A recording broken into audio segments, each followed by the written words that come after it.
It's Friday. It's 4 o'clock. It's short fuse.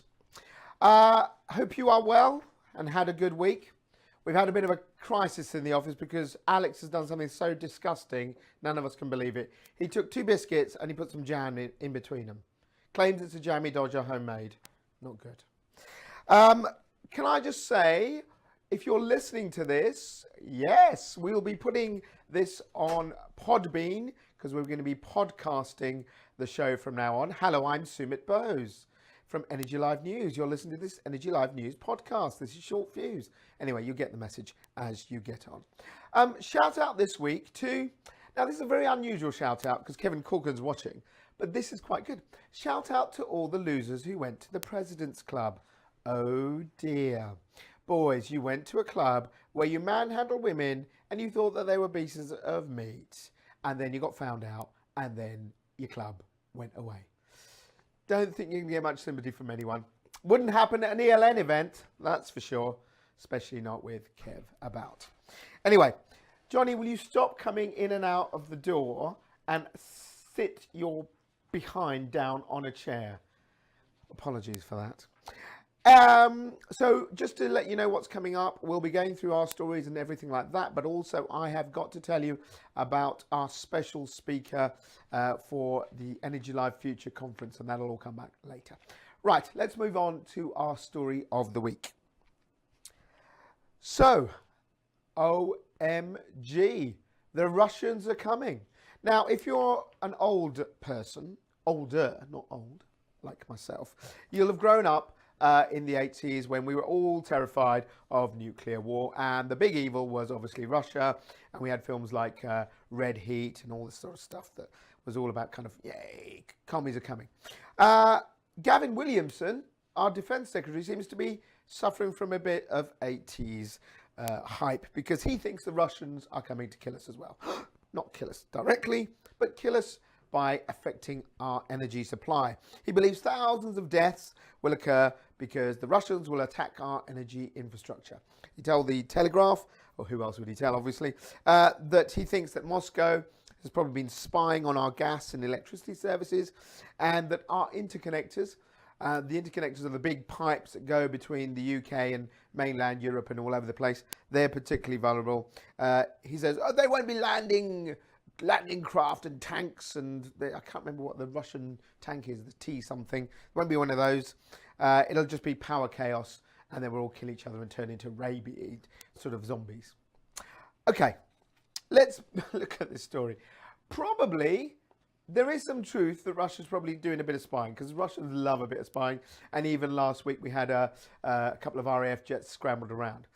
But to really think that they're going to go and wipe out our energy system, I think is a little of a tall tale. Yes, we need to be aware. Obviously, energy for any kind of terrorist organization is a target. We all know that. I think the whole government knows that, and the energy companies know that. And we've had issues with cyber terrorism. But I think the kind of blowing up that they're all coming out to get us and, you know, cut off our power, and that's, you know, we're all going to be starting eating tins of, you know, dog food. I think that's probably pushing it a little far. Okay, on to the next story, which is also a little bit far. This is Labour, and Labour's idea, which you probably heard at the end of last year, about let's take energy back. Let's renationalise everything. Water, energy, phones, air, everything. So the Centre for Policy Studies, disclaimer here, they are a right-wing think tank. So you might say this is exactly what they'd say. But they've worked out that it'll cost about 55 billion, get that number in your head, to renationalise just energy, and wider sort of the grid and things like that, around about 306 billion. Now, they also say, once you've done it all, is it really going to make a difference to the consumer? There's the phone, it's going because we're a busy office. But Labour have said no. They think that actually it won't cost anything. Why do they say that? Because they say that actually if you took the profits that all the big energy companies and the grid and all of those people make, UK Power Networks, all the grid companies and all of the suppliers, if you took all of that out and you suddenly said everyone is just owned by us, the people, then that profit that they're paying would take out the costs. You can make your mind up. I personally don't think that you'll be able to do it, and I also think that the cost of it to the consumer, let alone the cost of actually all of the legal processes involved in taking back companies that have been now private for best part of 25 years, nearly 30 years, and then suddenly try and get them to be, owned by the state, and who takes them over. I think it's just not going to be done. And finally, in this section, it is the last straw for Costa. It's a nice little video, hopefully about to be playing very soon, about Costa. And Costa are banning straws, yes. Last year they said that if you want a straw, you have to ask for a straw. A bit like asking for a cigarette, can I have a straw? Now they're saying that we're not going to have any straws at all. Later this year, they're going to ban them, and they're going to have an alternative non-plastic straw. I don't want to know what that's made of, but anyway, part of it is for its greener commitments and all that. All good, and it's a good thing to do, but really, I also wonder, unless you're sort of, under the age of 6, why do you need a straw? Tell me about it. Alex is laughing. It's true, isn't it? Why the hell does an adult need a straw? Yeah? Unless you've got no teeth or something's gone wrong, yeah, you don't need a straw. People, put your straws away. Let your kids have straws. There aren't that many kids, all right? The kids will have a straw, that's fine. You should not be having coffee through a straw. If you are already, you're a bit of a loser. So killing away your straws, I think good on them. Anyway, that's it. There'll be more stories later. You can shout abuse. You can use all the Twitter stuff that's going on in our email. But let's move on to our viewpoint this week.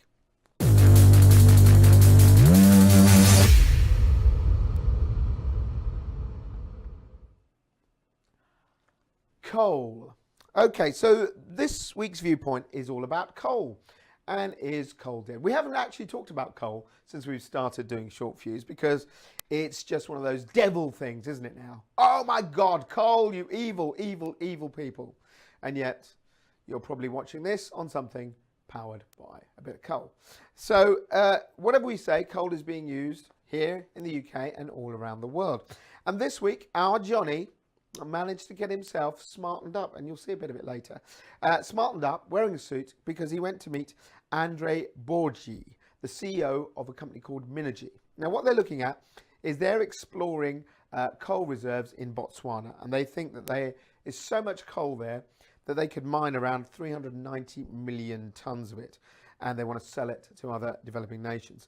Now, Botswana gets a lot of its energy, funnily enough, imported from South Africa. So he's not saying that Botswana would need the coal for energy, but he would use some of it, but he would put it out. So I'll show you a clip in a minute. We'll play it in a second. But, if you listen to the argument, he is saying it's all very well for the West and for developed nations to talk about get rid of coal, but it makes no sense in somewhere like Africa.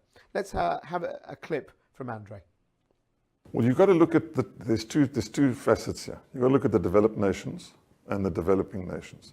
The developing nations can't afford nuclear power. The capital cost of alternatives to coal is just massive. Developed nations, they develop their countries on fossil fuels.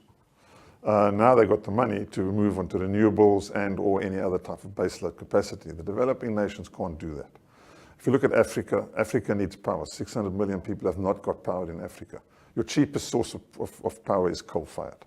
You need baseload power. If you use solar off-grid, in other words, you want to power one house, and they want to put a few solar panels, yes, that can help, but only when the sun shines. If the sun's not shining, you haven't got power. So you've got to go back to the baseload. It shines quite a lot in Africa, though. Not all the time, but what are you going to do at night? Where are you going to get your power from at night? You can't have refrigerators, everything they are starved of, refrigerators, all of that sort of thing, which needs power around the clock. What are they going to do at night? Interesting thoughts. And I actually think I agree with what he said. Because if you look at it, my family's from India, and India, China, and they are big, powerful developing nations. You could say superpowers, in fact. They are looking at coal. So for countries such as those in Africa and other parts of the world where the resource might well be used, why shouldn't they use it? And his comment there that, the West, developed nations got rich and got developed on the back of fossil fuels is absolutely true. So, although, let's be honest, coal isn't a great thing, and we globally all know that. And Johnny will be talking a bit about some of the developments around coal, other stories this week later on. But what Andrej is saying, and I kind of understand it, is where you have coal and it makes sense, then you should use it. And one other thing that came out, and you can watch the whole interview on our site, is that he talked about this new type of, well, it's not new, he said it's been going for many years. We've heard of carbon capture and clean coal. Well, there's a way that coal can be used, which is, they call it high temperature, what's it called, Johnny? High efficiency, low emissions coal. There you go, high efficiency, low emissions coal. And what that is basically, what they're saying is they take the coal, they burn it in a way that it produces less of the pollutants and less of the CO2. In fact, it reduces the level of emissions of coal to be on parity with gas. And we're all burning gas because we all think that gas, and it is, cleaner than coal. So it's an interesting take, because here in the West, and you could say there's been a global move against coal in terms of rhetoric, but there hasn't been a global move away from coal in terms of power, not yet. So what has been said by this company, Minergy, and their idea of going to Botswana and blasting and looking for this coal, you could say it's the wrong thing to do, but you could also say that if you're one of the millions of Africans, as he mentioned in the video, who don't have regular power, why shouldn't they have it? Why should we be lecturing them on emissions when they just want to have a fridge, they want to have clean water, they want pumps that work, and that power comes from coal? So that's my view. Agree, disagree, drop us a line, write to us at fuse@energylivenews.com. And now, oh my God, I've trailed him enough. He did look smart before, he certainly won't be now. It's the Hack Hutch.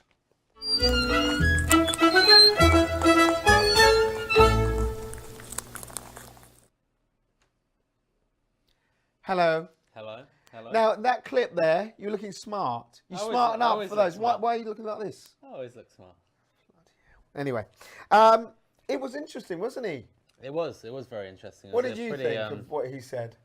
Well, I expected to turn up and grill him. He would be a classic coal guy. I don't know if I'm Classic allowed to coal say guy. that. Yeah, okay. But denying climate change and just saying, coal doesn't damage the environment, so we should go ahead with it.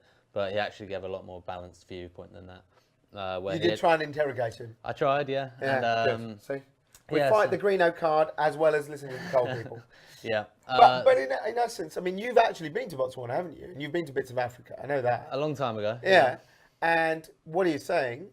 Well, they don't. Yeah, there are obviously lots of people there living in quite simple accommodation, using petrol generators and stuff like that don't have reliable access. So yeah, I think he's right, and the coal that we use is under their ground anyway, so they probably have more of a right than we do. Oi, oi. Talking about coal. Yeah, talking about coal and the rhetoric and whether it's actually going to do anything. But France has basically, they had said they're going to phase out coal. Like in England, we said we're going to phase out coal, unabated coal, from 2025. Yeah. That's coal without CCS technologies. France actually had a slightly better target where they said they were going to do that in 2023. But now they're going to do that in 2021. So they're bringing it forward. 2021? Apparently. But 3 years' time. Yeah, but according to statistics that I read earlier that I believe are correct. Yes. According to RTE, so the distribution operator in France, they said that the mix of coal in French generation system is only 1% at the moment. So it is actually quite low. Yeah, because they've got a load of nuclear. That's exactly why. Yeah, exactly. So it shouldn't, maybe it's more symbolic for them. Fair enough. Yeah. Okay, next thing that caught your eye this week? Again in 2021, so good year. Yeah, in 2021 everything's going green, because in the UK basically you're going to be able supposedly to walk into any shop or retailer or restaurant or council building and say, oh, can I fill up my water please for free, and supposedly all these places are going to have to do that. Now we've covered this a bit. You went down to Borough Market. We did a film about it at the end of last year. Yeah, and obviously Sadiq Khan has talked about this for London, but now it's nationwide an aim. Well, yeah, it's a movement basically to reduce plastic waste. So instead of buying a bottle of, Volvic or Evian or whatever else brands you like buying, Yes. you would have a metal bottle or a permanent plastic bottle that you constantly use, and you just fill it up every day. So there's water fountains in Borough Market that they installed a while ago for that. That's spreading across London, but then this latest one is actually spreading water fountains across the country, and also this kind of go into any shop and fill up your water from there. I think that's a flipping good idea. Why not? Water should be there, and why do we need to keep using these bottles? So I'm up for that. Yep. And finally, bit of space. Yeah, we always like a space one. We do. And so this latest one is NASA basically has successfully tested. I don't know how in depth the test is because they haven't been able to go to Mars and try it out. Yeah, but they're tested in a cyber world of controlled. computer. Yeah, exactly. Go on. Computer modelling probably. Yeah. But there's mini nuclear power plants, and they're each about this tall What? and this wide. So yeah, they're quite tiny. Bigger than R2D2. Smaller than R2D2. Yeah, smaller I think. But then I think they want to put about 6 of them together, and I think each one provides about 10 kilowatts of power. And they basically are going to be one day, hopefully, on a spaceship to Mars. So when we're setting up our colony, they can power us to grow plants and stuff like that. If you've seen the film The Martian, I have seen the film The Martian. basically going to power us. It involves to do poo that. Yeah, and potatoes, yeah, it does. which is quite good actually. Okay, that's all good. Anything else? Pree's back, but she's working from home this week. Hi, Pree. You've got him into shade. He's actually produced more stories this week. Well done. Yep, so the only other thing really is you can contact us as always at stories@energylivenews.com. If you've got any stories you think we should read or you need to get in touch with anything, send us an email and we'll pick that up. So. And I'm going to send him out filming. So if you have any films that you want, places that you really wouldn't want to send any other human being, Jonathan Bester will go, won't you? Sewer Fatbergs. Sewer Fatbergs. Anywhere you He's want. up for it. So if you're out there and you've got something quite distasteful you'd like him to do, I'd love to go. I'm more than happy. Cheers, Jonas. Cheers. Lovely. Thank you very much. Okay. Well, as Johnny mentioned, I'll be giving some dates in a minute, but I can't not pick up on that link about Mars because, dun, dun, dun, we have coming to be the headline speaker at our Energy Live Future event in June, on June the 7th. We have Baz Lansdorp. He is the CEO of Mars One. So let's talk to him about that. Where will he get his power? He made his fortune. He's a billionaire, made his money from renewable energy. He's worked in that field. But he is now about to try and get us to Mars. And exactly what Johnny Story said, talking about nuclear reactors in there. We'll be talking about power. We'll be looking at where power will go. Will some of the technology that people like NASA, people like SpaceX run by Elon Musk, and even the Mars One mission, will some of that actually come to us here? And we'll be using ways of capturing energy far better. So that's a date for your diary, June the 7th, if you're an energy end user. And let me show you a calendar of other events we've got coming up. First of all, we have got our Energy Live Consultants Conference, which is on March the 22nd up in Manchester. Loads of you have already registered for that. Keep going. We've probably got room for about another 50 more, but please let Jeff or Freddie know. You've got their emails.